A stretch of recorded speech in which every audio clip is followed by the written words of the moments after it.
এরকম নাই, কথা নাই। পৃথিবীর সকল আদম সন্তান নবী রাসূল ব্যতীত সকল আদম সন্তান মৃত্যুর ক্ষেত্রে পতিত হবে। মৃত্যুর ক্ষেত্রে কি মালাকুল মউত যখন সাকরাতুল মউত যখন শুরু হবে তখন শয়তান মানব নেক্সুরতে শয়তান তোমার সামনে এসে উপস্থিত হবে। কেমন নেক্সুরতে?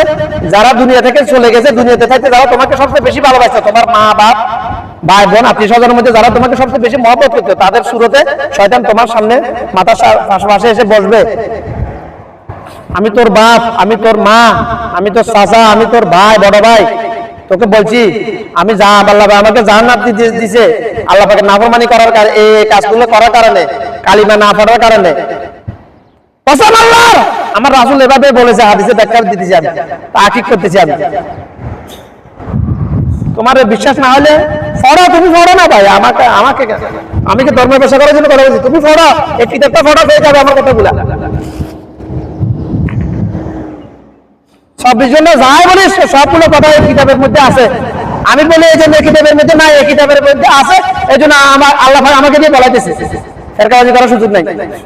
পড়ো ভাই, একবার করি হলো, 10 বার দরকার নাই, 100 বার দরকার, একবার করি হলো, তারপরে আমল করো। একবার মিনিমাম সূরা ইখলাস পাঠ করো। এই কোরআন 30 পারা কোরআনের মধ্যে 10 পারা কোরআন তেলাওয়াত করো, ফজিলত নেকি পেয়ে যাবে। ফজিলত পাবে না, নেকি আর ফজিলতের মধ্যে পার্থক্য। নেকি হচ্ছে যেটা নেকি শুধুমাত্র মিজানে ওজন করা হবে।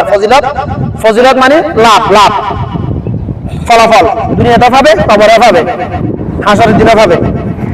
আর নেকি মিজান ওজন করা হবে। ফজিলত সেভাবে যে কোরআন জেনেছে, বুঝেছে, মেনেছে, সেভাবে ফজিলত দুনিয়াতে এবং আখিরাতে। নেকি সেভাবে যে শুধুমাত্র তেলাওয়াত করেছে।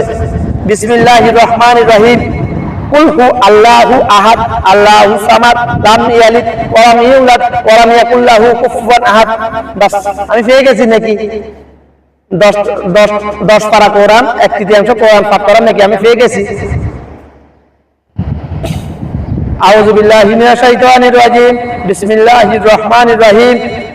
আমার কথা মাঝে মাঝে একটু বাজে, এটা নিয়ে ফেরকাবাজি করবে না, ফরদস্ত হয়ে যাবে। ওটা আমার আল্লাহ এভাবে কিছু করে না।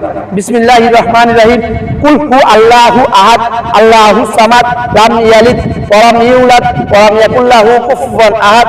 বিসমিল্লাহির রহমানির রহিম, কুল হু আল্লাহু আহাদ আল্লাহু সামাদ, সামাদ না, লাম ইয়ালিদ ওয়া লাম ইউলাদ ওয়া লাম ইয়াকুল লাহু কুফুয়ান আহাদ। বিসমিল্লাহির রহমানির রহিম, কুল হু আল্লাহু আহাদ আল্লাহু সামাদ লাম ইয়ালিদ ওয়া লাম ইউলাদ ওয়া লাম ইয়াকুল লাহু কুফুয়ান আহাদ। 7:40 শুরু করেছি, 5:05 শেষ হয়েছে, 15 মিনিট লেগেছে মাত্র 3বার সূরা ইখলাস পাঠ করতে। একেবারে 100% সহি শুদ্ধ সুন্নাহ মোতাবেক পাঠ করেছি আমি।